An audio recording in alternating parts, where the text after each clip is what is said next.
They tried to sell my $2,300,000 0-cents ranch while I was burying my father. I got back at 6 a.m. after cutting the funeral short, only to find strangers with clipboards walking my land, a giant for auction sign staked into my yard, and HOA President Karen Whitfield calling 911 to report me for trespassing on property that's been in my family for 3 generations. I never signed up for their HOA. I never gave them a single inch, but they thought I was gone long enough to take everything from me. They picked the worst time and the wrong man. What would you do if your entire legacy was on the auction block while you were 800 miles away grieving? Drop a comment below, because what I did next turned their little fake auction into a full-blown reckoning. My name is Jake Morrison, and I'm a third-generation cattle rancher in Colorado. The 47-acre spread I call home has been in my family since 1967, when my grandfather bought raw land and built everything from scratch: the cedar fence, the barn, even the gravel road leading to our front door. After my wife Sarah died from cancer 2 years ago, it's just me and my 16-year-old daughter Emma keeping the legacy alive with our 30 head of cattle. 3 years ago, everything changed when developers built the Maplewood Heights subdivision right next to my property. Within months, they formed an HOA and elected Karen Whitfield as president, a former city planner who moved here from Denver with big ideas about property values and community standards. Karen's the type who measures her neighbor's grass with a ruler and sends violation notices for Christmas lights left up past January 2nd. The trouble started immediately. First, Karen claimed my cedar fence encroached 18 inches onto their common area. Then came the odor complaints about my cattle during summer months. Finally, she decided my gravel road access somehow violated their precious entrance median. Every month brought a new demand, a new threat, a new attempt to force me into compliance with rules I never agreed to follow. Last Tuesday, I got the call every son dreads. My father had a massive heart attack in Montana. I left immediately, planning to stay the full week for funeral arrangements and settling his affairs. Emma stayed with her best friend's family, and my neighbor Bill Hendricks agreed to check on the cattle twice daily. But Thursday evening, Emma sent a text that chilled my blood. "Dad, you need to come home now. Something's happening at the ranch." I drove through the night, arriving just as dawn broke over the front range. The first thing I saw pulling through my gate wasn't the familiar sight of cattle grazing. It was 2 men in expensive suits measuring my fence line with professional equipment. A massive wooden sign dominated my front yard. "Empty now. Maplewood Heights. Homewood Pit. HHO." I parked my truck and walked over, boots crunching on the gravel my grandfather had laid down 50 years ago. "Excuse me, gentlemen, what exactly are you doing on my property?" The taller man barely looked up from his clipboard. "Sir, we're conducting a pre-auction assessment. This property is scheduled for public sale this Saturday." "This is my land," I said, keeping my voice steady despite the rage building in my chest. "You're trespassing." That's when the shorter man made his fatal mistake.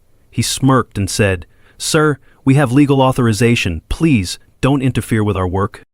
I pulled out my phone to call the sheriff, but before I could dial, the taller man was already making a call of his own. "We have a situation here," he said into his phone. "Subject is being confrontational." Within minutes, a white Mercedes SUV came screeching up my driveway, kicking up a cloud of dust that settled on my grandfather's fence posts. Out stepped Karen Whitfield herself, dressed like she was headed to a board meeting instead of stealing someone's ranch at dawn. "Mr. Morrison," she said with that fake smile I'd learned to hate, "you're in violation of a court order. These gentlemen have every right to be here." "What court order?" I demanded. "This is my property and I want them gone." Karen's smile vanished as she pulled out her phone.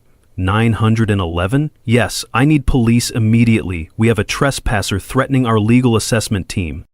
20 minutes later, Deputy Maria Santos pulled up in her sheriff's cruiser. I knew Maria, her daughter was friends with Emma, and we'd sat together at more than one school event. She stepped out of her car looking genuinely confused about why she'd been called to my ranch. Karen immediately launched into her performance. "Officer, this man is interfering with a legal property assessment. We have full authority to be here under Colorado statute." "Ma'am," Deputy Santos said carefully, "can you show me your documentation?" Karen produced a folder thick with official-looking papers. The top document read, "Notice of Property Forfeiture" in bold letters, signed by something called the Maplewood Heights Community Authority. According to Karen's paperwork, I owed $47,000, 0 cents in accumulated fines and fees for various violations, and my fence encroachment constituted adverse possession in reverse. I stared at the document in disbelief. Maria, I've never seen this before in my life. I never received any official notice. Ignorance of HOA covenants isn't a defense, Mr. Morrison, Karen said smugly. The certified mail was attempted multiple times. Refusal to accept delivery constitutes legal acknowledgement. I never refused any mail, I protested, pulling out my phone to show Deputy Santos my property deed and tax records. This ranch has been in my family for 60 years. Deputy Santos examined both sets of documents, her frown deepening. Ma'am, according to county records, this appears to be Mr. Morrison's property legally. The HOA has statutory authority under Colorado revised statutes, Karen insisted. Mr. Morrison's fence encroachment triggered our abandonment clause. He owes $47,000 in accumulated fines. The numbers hit me like a physical blow. $47,000. For what? A fence that had been standing since before Karen was born? Deputy Santos looked as confused as I felt. This is clearly a civil matter. I can't arrest anyone without an arrest warrant, and I don't see evidence of any criminal activity. Then remove him from HOA property, Karen demanded, pointing at the disputed fence line. Ma'am, I'm standing on my own land, I said firmly. Deputy Santos shook her head. Without a court order or clear evidence of trespassing, I'm not removing anyone. Both parties need to resolve this through the courts. The auction is Saturday, Karen snapped. This delay is costing us thousands in administrative fees. That's when I noticed something that made my blood boil even hotter. The auction sign wasn't just on my property. It was a full 2 feet inside my fence line, planted in soil my family had been working for decades. Karen, that sign is on my property. Remove it now or I will... Touch that sign and I'll have you arrested for vandalism, she threatened. I tried calling my lawyer, Tom Bradley, but got his voicemail saying he was on vacation until Wednesday. 2 other attorneys I contacted had no weekend availability. The timing was perfect, suspiciously perfect. Timing is everything, Mr. Morrison, Karen said with that same smirk.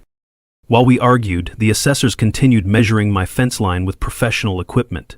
I retrieved my grandfather's original survey from 1967, yellowed with age but still legally binding. According to the survey, my fence was actually 3 feet inside my property line, nowhere near any encroachment. This survey is outdated, the lead assessor said dismissively. We have an updated survey from 2022 showing clear encroachment. Updated by who? I demanded. I never authorized any survey of my land. The HOA commissioned a professional survey to resolve the boundary dispute, Karen said smoothly. That's when my neighbor Bill Hendricks pulled up in his old Ford pickup, dust trailing behind him like a banner of war. Bill was 73 years old and had been surveying land for the county before he retired. If anyone knew where my fence belonged, it was Bill. Jake, I tried calling you, Bill said, climbing out of his truck with the stiffness of a man who'd worked with his hands his whole life. These people were here yesterday too, measuring and taking pictures. Sir, this is private HOA business, Karen said coldly. Bill laughed, a dry, humorless sound. Lady, I've lived here 40 years. That fence hasn't moved an inch since Jake's grandfather built it. Several neighbors had started emerging from the subdivision, drawn by the commotion. Some looked supportive of Karen, others seemed uncomfortable with the whole situation. Mrs. Patterson, whose dog I'd rescued from my cattle pond twice, avoided making eye contact. 2 neighbors I didn't recognize started taking videos with their phones. Please, document everything, Karen told them. We need evidence of his obstruction. That's when Deputy Santos provided the first piece of good news I'd heard all morning. Ma'am, under Colorado law, adverse possession requires 18 years of continuous occupation. If this fence has been here for 58 years, well before your subdivision existed, then Mr. Morrison's original property deed would take precedence over any newer HOA covenants. The legal principle was simple. Prior existing use supersedes subsequent covenant restrictions. My grandfather's fence had legal priority over Karen's power trip. But Karen wasn't backing down. We'll see what the emergency board meeting decides this afternoon. At 2 o'clock sharp, Karen called an emergency HOA board meeting at her house. Despite being the property owner most affected by their decisions, I wasn't invited. I showed up anyway. This is a private meeting, Karen said when I knocked on her front door. You're not an HOA member. I'm the property owner you're trying to steal from, I replied. I have a right to defend myself. The board consisted of 5 people. Karen as president, Dr. Richard Stanton as vice president, Jennifer Walsh as secretary, Marcus Chen as treasurer, and Patricia Vance as member-at-large. What I discovered later was that Jennifer Walsh worked for Karen's real estate company, and Dr. Stanton had invested $50,000 in Karen's business. The fix was in from the start. I presented my evidence methodically, the original 1967 property deed with survey, continuous tax payment records, and my grandfather's handwritten notes documenting the fence installation. These are old documents, Karen dismissed. Current law applies. According to whose survey? I demanded. I never agreed to any survey of my property. Karen produced her professional survey dated March 2022, signed by someone named Robert Kumar from Mountain West Land Services. I'd never heard of either the company or the surveyor. I want to contact this surveyor directly, I said. That's not necessary. This survey is certified, Karen replied quickly. Dr. Stanton read from the HOA covenant. Any encroachment onto common area constitutes abandonment of property rights. According to their interpretation, I had constructively abandoned the disputed strip of land, which then reverted to HOA authority. Jennifer Walsh produced meeting minutes from 2021 claiming I had been properly notified and failed to respond. I had never received any notification about meetings regarding my property. Maybe we should postpone until legal counsel reviews everything, suggested Marcus Chen, the treasurer who looked increasingly uncomfortable. I've already contacted Secure Shield Security for the auction, Karen announced. Given Mr. Morrison's hostile behavior, we need professional security. You're hiring security to help you steal my land? I asked. Patricia Vance, the only board member who seemed to have a conscience, spoke up. Karen, maybe we should reconsider this whole... We're proceeding as planned, Karen cut her off. That's when I learned about Colorado Revised Statute 3833.3116. HOAs cannot claim ownership of property through covenant violations alone. Actual abandonment requires clear intent and physical vacation of property. I had continuously occupied, maintained, and paid taxes on my entire property for decades. The smoking gun came when I demanded to see all correspondence they claimed to have sent me. Karen produced emails sent to jmorrison.ranch@gmail.com, but my actual email was jake.morrison.ranch@gmail.com. They had the wrong address. Typographical errors don't invalidate proper notice, Karen argued. You never verified my contact information, I pointed out. How was that proper notice? Bill Hendricks, who had followed me to the meeting, confirmed he'd never seen any surveyors on my property. I check on Jake's place every day. I would have noticed strangers with measuring equipment. Are you a licensed surveyor, Dr. Stanton? Retired county surveyor, still licensed, Bill replied, and that fence is exactly where it's always been. When the vote came, it was predetermined. Karen, Dr. Stanton, and Jennifer Walsh voted yes to proceed with the auction. Marcus Chen abstained, and Patricia Vance voted no. The motion passed 3-1-1. You're about to make a serious legal error, I warned them. We'll see about that, Karen replied. Sunday morning brought an even bigger shock. Karen was hosting a pre-auction viewing of my property.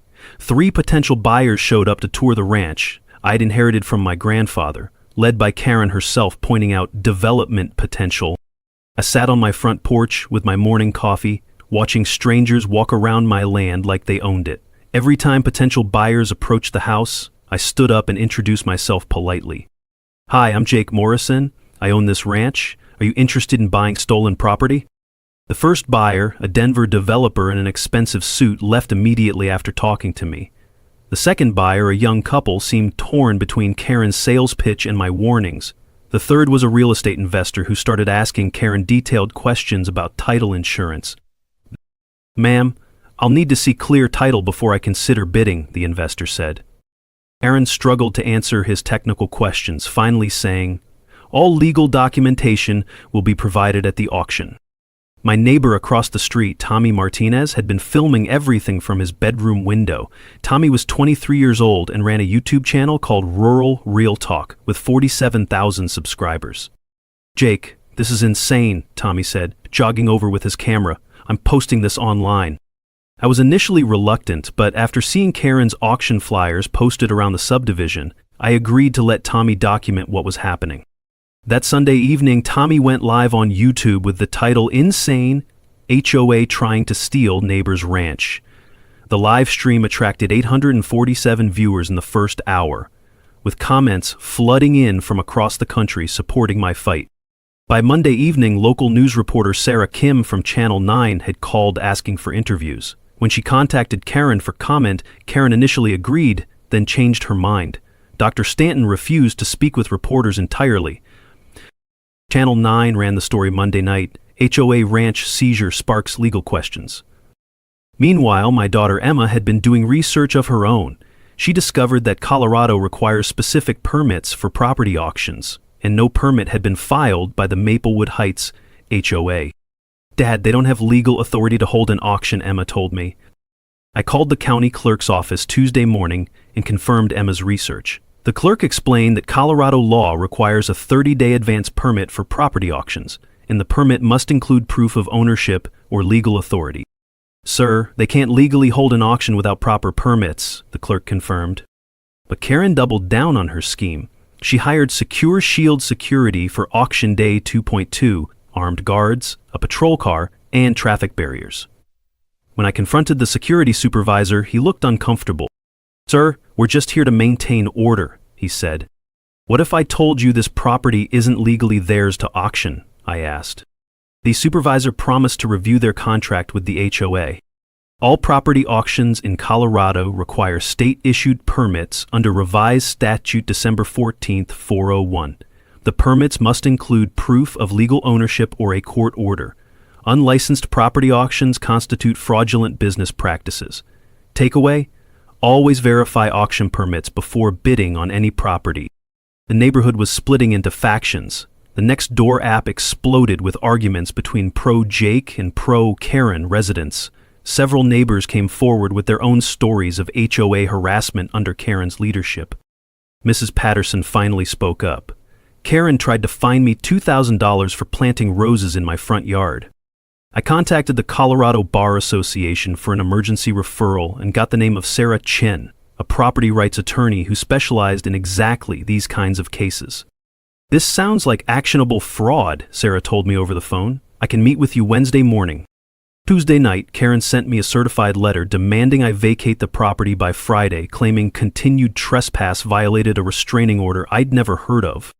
When I called Sarah Chen's office, her assistant confirmed that no restraining order had been filed in my name. "Mr. Morrison, someone is lying to you about court orders," Sarah said. Wednesday morning's meeting with attorney Sarah Chen changed everything. Sarah was a sharp woman in her 40s who specialized in property rights cases, and she'd seen enough HOA fraud to recognize it immediately.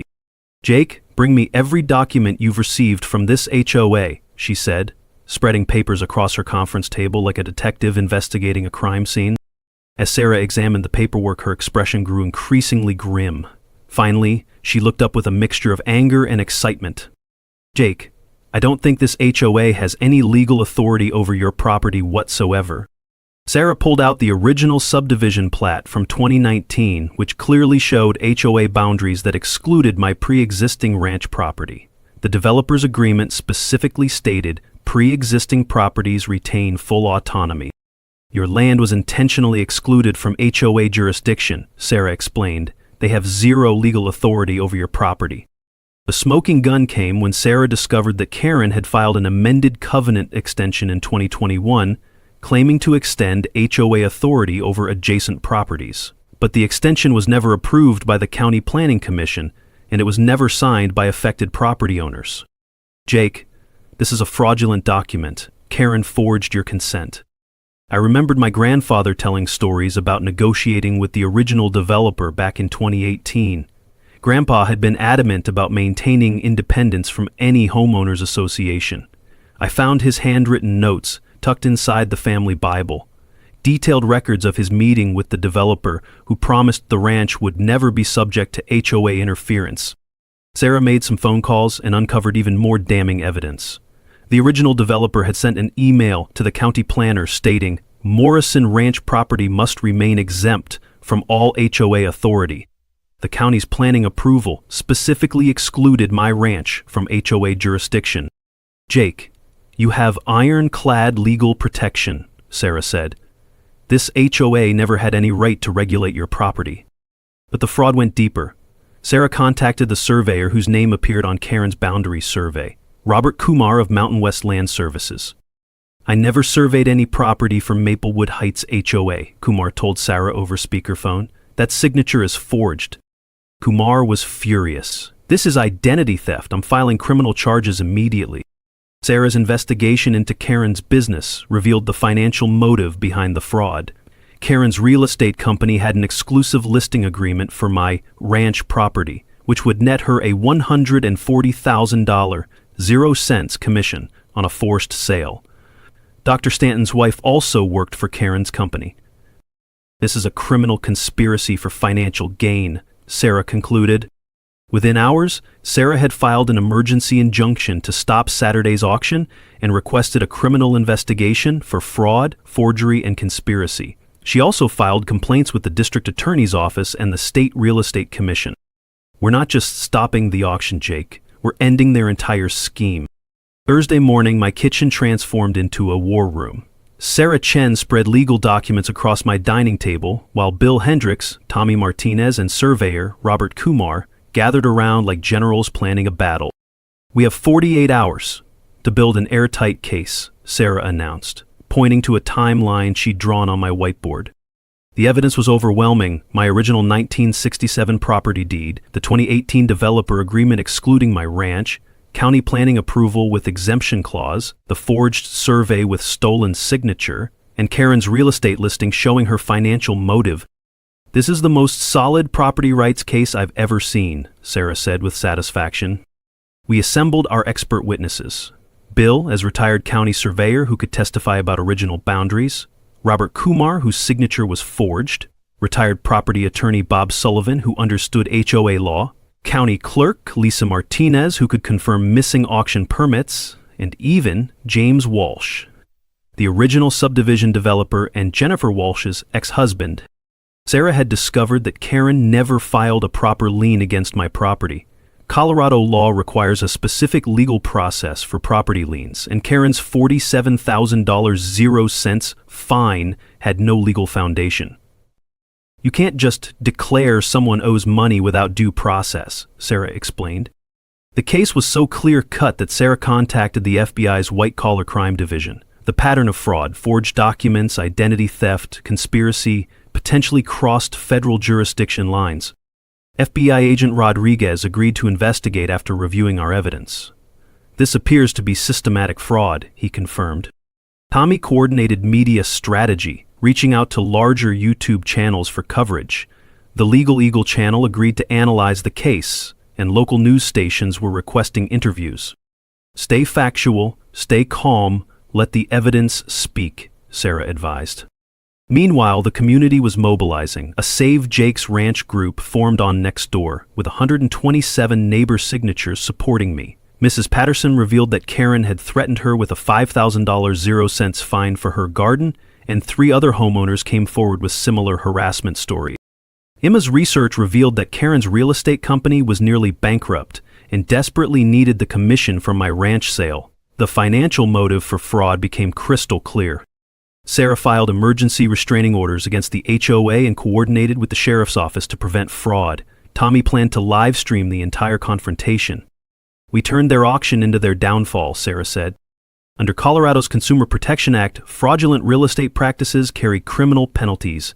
Identity theft, like forging Kumar's signature, is a federal crime. Conspiracy to commit fraud can result in 5-year sentences. Takeaway: white-collar crime prosecution requires a clear paper trail, and we had one.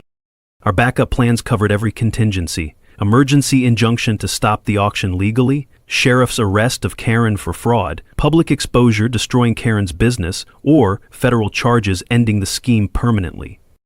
We're not just winning, Sarah told me. We're making sure this never happens to anyone else. Thursday evening, I called Emma at her friend's house. Honey, this might get ugly tomorrow. Are you ready? Dad, Grandpa didn't raise quitters. Neither did you. Bill Hendricks clapped me on the shoulder. Jake, your grandfather would be proud. Tomorrow, we restore justice, Sarah said with quiet confidence. That night, Sarah's subpoenas had uncovered Karen's email trail showing premeditation and conspiracy. One email to Dr. Stanton read, "Once we get Morrison's land, we split the profit." His reply, "Are you sure this is legal?" Karen's response, "Legal is what we make it." Tommy's latest video had reached 847,000 views, with 94% positive comments from across America. Stand your ground, Jake. As I sat on my porch that Thursday evening, watching the sunset paint the Front Range purple and gold, I felt something I hadn't experienced in months: hope. Tomorrow we'd find out what justice looked like. Friday morning brought panic to Karen's camp. When she received Sarah Chen's emergency injunction filing, Karen called an emergency HOA board meeting for 7 a.m., a desperate attempt to move the auction forward. "We need to hold the auction today," Karen told her remaining board members. "Karen, we can't change the auction date now," Dr. Stanton protested. "People have made plans. We can do whatever we want." "I'm the president," Karen snapped. Her own attorney, David Pierce, called with bad news. "Karen, this injunction is serious. You could face criminal charges." "You said the covenant extension was legal," Karen reminded him. "I said it might be legal. This is completely different," Pierce replied, before withdrawing as her attorney effective immediately. Karen frantically tried to cover her tracks, ordering Jennifer Walsh to delete incriminating emails from the HOA's server. "Karen, deleting emails could be obstruction of justice," Jennifer warned. "Jennifer, your job depends on this," Karen threatened. But Jennifer had already forwarded copies of everything to her personal email account. In desperation, Karen offered County Clerk Lisa Martinez $5,000 to backdate an auction permit. "Ma'am, that's attempted bribery," the clerk said, secretly recording the conversation on her phone. The clerk immediately contacted the sheriff's office, which opened a criminal investigation. When Secure Shield Security reviewed the legal documents Sarah had filed, they canceled their contract immediately. "Ma'am, we can't provide security for potentially illegal activities," the supervisor explained. "You're in breach of contract," Karen screamed. "Better than being accessories to fraud," he replied. The HOA board was crumbling. Marcus Chen resigned via email, and Patricia Vance demanded an emergency vote to halt the auction entirely. "Maybe we should postpone this whole thing," Dr. Stanton said, finally showing some sense. "We're past the point of no return," Karen insisted. Jennifer Walsh secretly recorded the entire meeting. Friday afternoon, 3 news vans arrived at the subdivision. Channel 9, Fox 31, and Denver 7 were all running stories about the attempted ranch seizure. Karen refused interviews and hid in her house while Dr. Stanton gave a disastrous interview. "No comment, but we're legally justified," he told Channel 9. "Even if the surveyor says his signature was forged?" the reporter pressed. "What forged signature?" Dr. Stanton stammered, realizing he'd been kept in the dark about key details. Tommy's live stream, Friday evening, peaked at 12,000 viewers, with comments pouring in from across the country. Legal experts in the chat were explaining fraud implications to viewers, and donations were flooding in for my legal defense. "This is bigger than just Jake's ranch now," Tommy told his audience. Friday afternoon, FBI agent Rodriguez interviewed me at the ranch, asking for complete documentation of Karen's scheme. "Mr. Morrison, this appears to be systematic fraud," Agent Rodriguez confirmed. "We're opening a federal investigation." Robert Kumar filed criminal complaints for identity theft, and his attorney threatened a $500,000 zero-cents lawsuit against the dissolved HOA. Kumar agreed to testify Saturday if needed. "I've been a surveyor for 25 years, Kumar told Tommy's camera. "This is the most outrageous fraud I've ever seen. Using email to perpetrate fraud falls under the federal wire fraud statute, crossing federal jurisdiction. Identity theft for financial gain carries mandatory sentencing guidelines. Conspiracy charges can be filed against all participants. Takeaway, federal fraud prosecution has a 95% conviction rate." Friday evening, Maplewood Heights split into warring factions. Pro-Jake signs appeared in 23 yards, while only 7 displayed pro-Karen signs. Several residents posted "Fire Karen" signs, and a civil war was brewing, regardless of the auction outcome. The sheriff's office reviewed all evidence Friday evening and prepared for potential arrests. "Sheriff, this looks like clear fraud," Deputy Santos reported. We'll have units on scene tomorrow, Sheriff Martinez confirmed. Be prepared to make arrests. In a final, desperate move, Karen contacted 3 private investigators to dig up dirt on my family. They found nothing. My record was spotless. Ma'am, this man is a model citizen, the lead investigator told her. Jennifer Walsh provided the FBI with the complete email archive, showing Karen had planned the ranch seizure for 6 months. The emails documented systematic fraud against multiple homeowners, with Dr. Stanton's financial investment in Karen's company clearly showing the conspiracy. I can't be part of this anymore, Jennifer told Agent Rodriguez. Friday night, my ranch house became a gathering point for supporters. Bill Hendricks, Tommy Martinez, Sarah Chen, and a dozen neighbors showed up throughout the evening. Jake, we're ready for tomorrow, Sarah said with quiet confidence. Let's go get my land back, I replied. Saturday morning dawned clear and cold, with frost covering the pasture grass that crunched under our boots. By 6 a.m., my supporters had gathered at the ranch. Sarah Chen with her briefcase full of legal ammunition, Bill Hendricks carrying his surveying equipment, Tommy Martinez with professional camera gear, and Robert Kumar with documentation proving his signature had been forged. 23 neighbors from the subdivision joined us, along with 4 news crews setting up cameras. Sheriff's deputies positioned themselves strategically around the property. Whatever happens today, we tell the truth, I told the gathered crowd. At 7 a.m. sharp, Karen arrived in her white Mercedes SUV with Dr. Stanton riding shotgun. Behind them came 2 men in tactical gear from something called Patriot Defense Services, unlicensed security that looked more like intimidation than protection. Jake, those aren't real security, Sarah whispered. They're here to scare people. By 8 a.m., 67 people had gathered at my ranch entrance, a mix of supporters, curious neighbors, potential bidders, and media. Tommy's live stream was broadcasting to 18,000 viewers across the country, with news helicopters circling overhead like mechanical vultures. Karen looked increasingly panicked as the crowd grew, her earlier confidence evaporating in the morning sunlight. At 8:30, Sarah approached Karen with the emergency injunction papers. Ms. Whitfield, you are legally required to halt this auction, Sarah announced loud enough for the cameras to hear. I don't recognize your authority, Karen replied defiantly. This is a court order, not a request, Sarah said calmly. In an act of desperation that sealed her fate, Karen tore up the injunction papers in front of rolling news cameras. Sheriff Martinez arrived with 4 deputies at exactly 9 a.m. He examined Sarah's injunction carefully before addressing Karen directly. Ma'am, this is a valid court order. You need to comply. Sheriff, this man is trespassing on HOA property, Karen insisted. Ma'am, according to county records, this is his property, Sheriff Martinez replied firmly. That's when Robert Kumar stepped forward to confront Karen publicly. Ma'am, you forged my signature on that survey, Kumar announced, his voice carrying across the silent crowd. I don't know what you're talking about, Karen stammered. I'm a licensed surveyor with 25 years of experience, Kumar continued. That's not my signature, and I've never worked for your HOA. The crowd gasped audibly. News cameras zoomed in, and Karen's face went pale as the walls closed in around her. At 9:15, 2 black SUVs pulled up to the ranch entrance.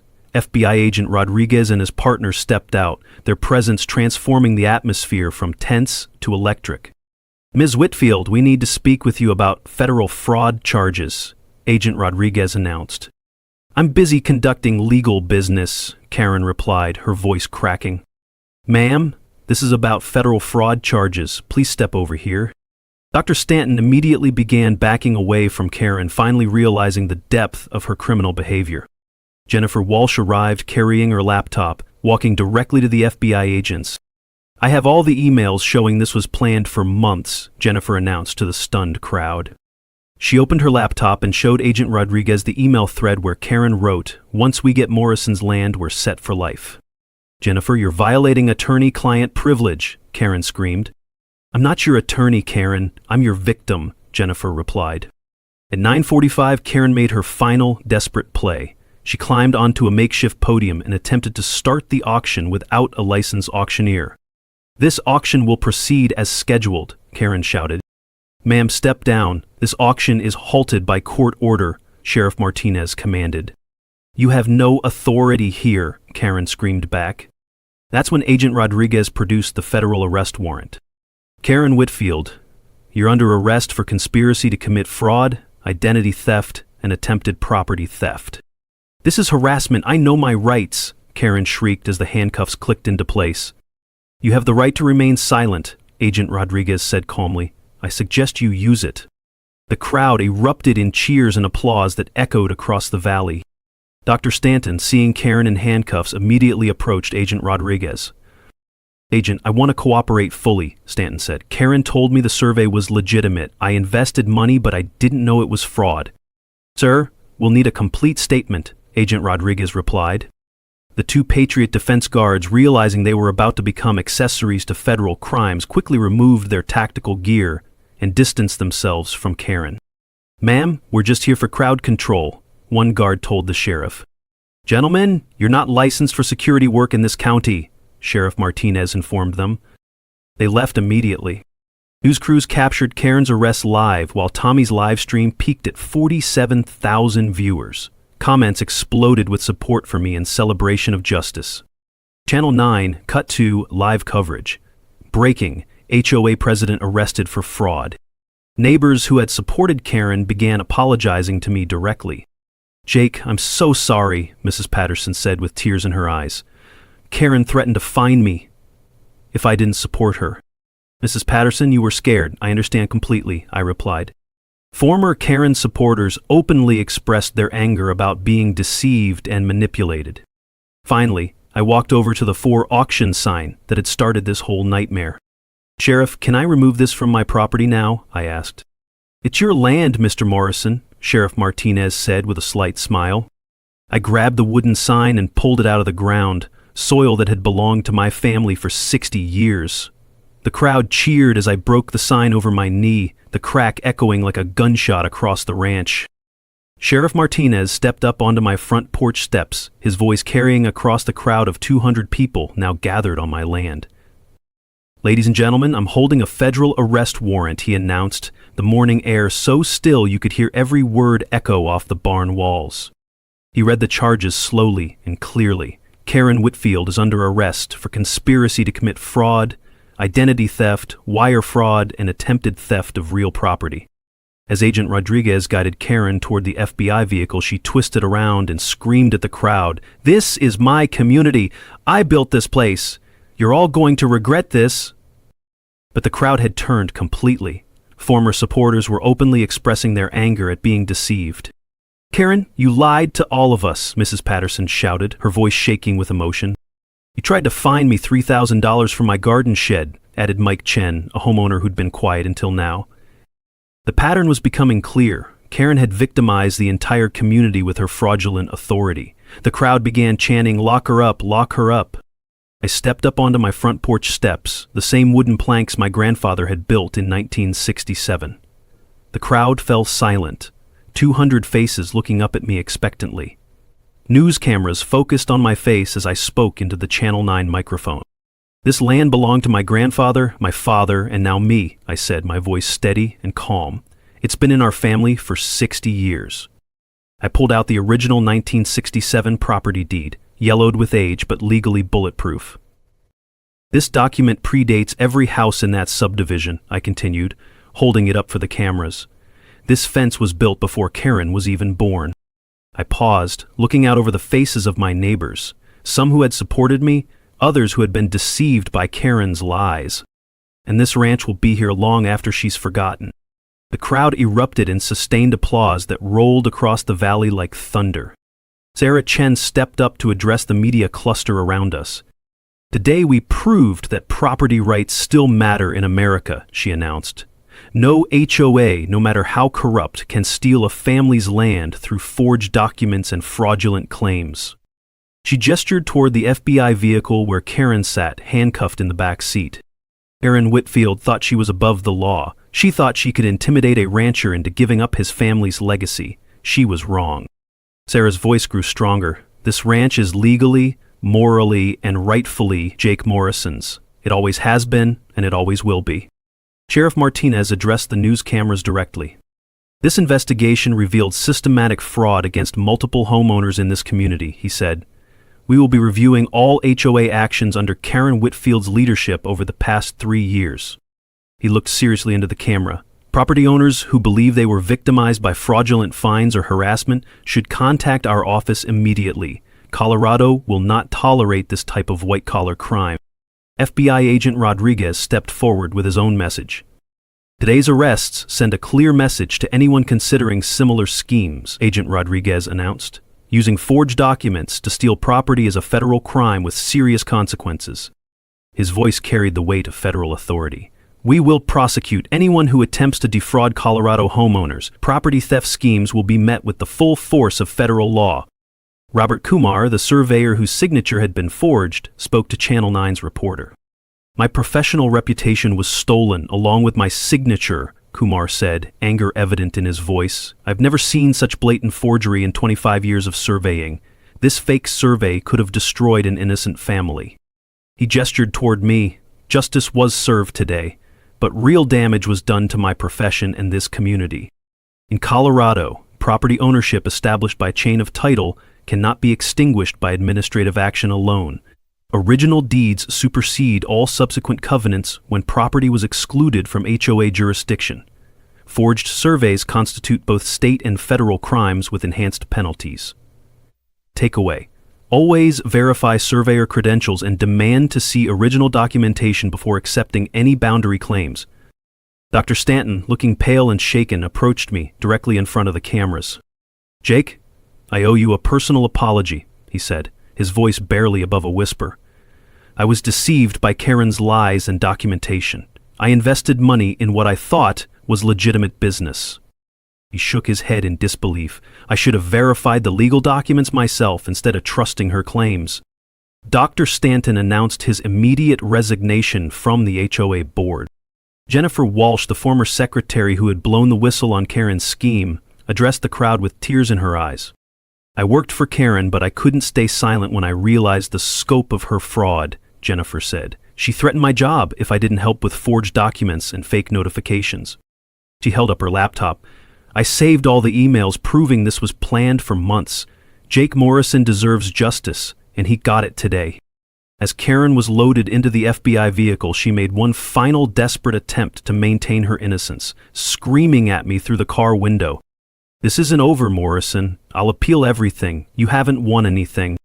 I walked calmly to the FBI car, my boots crunching on the gravel driveway my grandfather had laid down 50 years ago. Agent Rodriguez rolled down the window so Karen could hear me clearly. Karen, I said, my voice quiet but carrying across the silent crowd. This land has been in my family for 60 years. It'll be here for 60 more.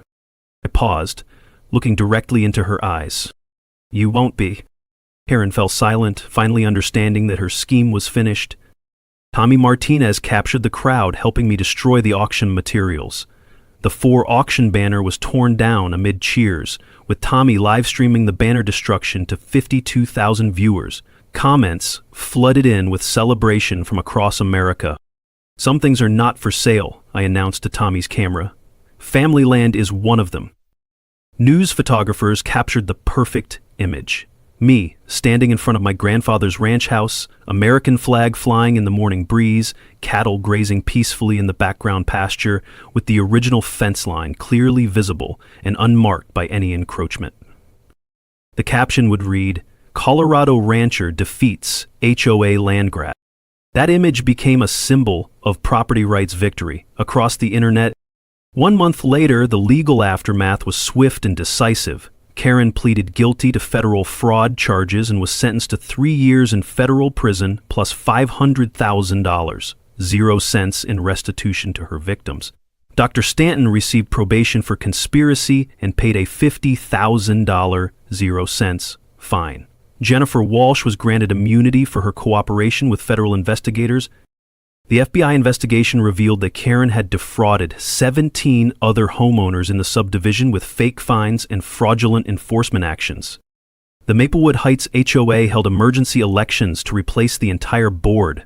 Patricia Vance was elected as reform president, and her first official act was issuing a formal written apology to me on behalf of the community. The new board completely rewrote the HOA covenants to prevent future power abuse. fired the corrupt property management company, and established a transparent complaint process with actual due process protections. Robert Kumar won a $750,000 0-cents lawsuit against the dissolved HOA for identity theft and professional defamation. My reputation was restored and my profession was protected, Kumar told the local news. Karen was permanently banned from the real estate industry. 6 months after the auction that never happened, I hosted the first annual Property Rights Victory Festival on my ranch. Over 500 people attended from across Colorado, with live music, barbecue, and speeches about constitutional rights and standing up to corruption. The festival raised $47,000, 0 cents, for a legal defense fund to help other homeowners fight HOA abuse, the exact amount Karen had claimed I owed in fraudulent fines. This land brought our community together, I told the crowd as the sun set over the Front Range. Sometimes it takes a crisis to remind us what really matters. Tommy's YouTube series about the ranch seizure reached 2.7 million total views, making HOA Karen vs. City Colorado rancher an internet sensation. Tommy started a new channel called Know Your Property Rights that became a resource for homeowners facing similar harassment. The video series is now used in law schools as a case study in white-collar fraud prosecution. Mrs. Patterson brings me homemade apple pie every Sunday, and Mike Chen helps me repair sections of fence when needed. Former Karen supporters now volunteer for ranch maintenance projects, and the community that was once divided has healed stronger than before. Karen divided us with lies, Mrs. Patterson told me recently, but truth brought us back together. My daughter Emma wrote her senior project about property rights and constitutional protections. My dad taught me that standing up for what's right isn't always easy, but it's always worth it, she wrote. I framed the original 1967 property deed and hung it in our living room next to a photo of my grandfather building the fence that started this whole fight. Grandpa's legacy lives on in this land, Emma says whenever she brings friends over to see the ranch. The case Morrison v. Maplewood Heights is now cited in Colorado property rights legislation and taught in law schools as an example of HOA fraud prosecution. Sarah Chen speaks at property rights conferences nationwide, using our case to help other attorneys recognize and prosecute similar schemes. Federal sentencing guidelines now include enhanced penalties for property fraud targeting vulnerable homeowners. Conspiracy convictions allow prosecution of all participants in fraudulent schemes. Restitution requirements ensure victims receive compensation for damages. Takeaway: white-collar crime prosecution serves as a powerful deterrent to future fraud schemes. Every evening, I sit on my front porch watching the sunset paint the mountains purple and gold. My cattle graze peacefully in pastures that have known 3 generations of Morrison care. There's no HOA interference, no legal threats, no harassment. Just the peace that comes from knowing you fought for what's right and won. The original fence line remains exactly where my grandfather built it in 1967, a testament to the principle that some things can't be bought, sold, or stolen through corruption. This was never about me versus them, I told Tommy's camera one last time. It was about right versus wrong. It was about protecting what matters, family, property, and the principle that in America, you can't steal a man's land with forged papers and fake authority. I looked directly into the camera. Property rights matter because families matter, and some things are worth fighting for. The camera panned across my ranch at golden hour, American flag waving in the evening breeze, screen door creaking as I headed inside for dinner, the distant sound of cattle settling down for the night. Text appeared on screen: Jake Morrison still lives on his family's ranch. Karen Whitfield is serving her sentence in federal prison. The Maplewood Heights HOA became a model of transparency and accountability. Property values actually increased under honest leadership, and I occasionally attend HOA meetings as a respected neighbor and reminder of what happens when power goes unchecked.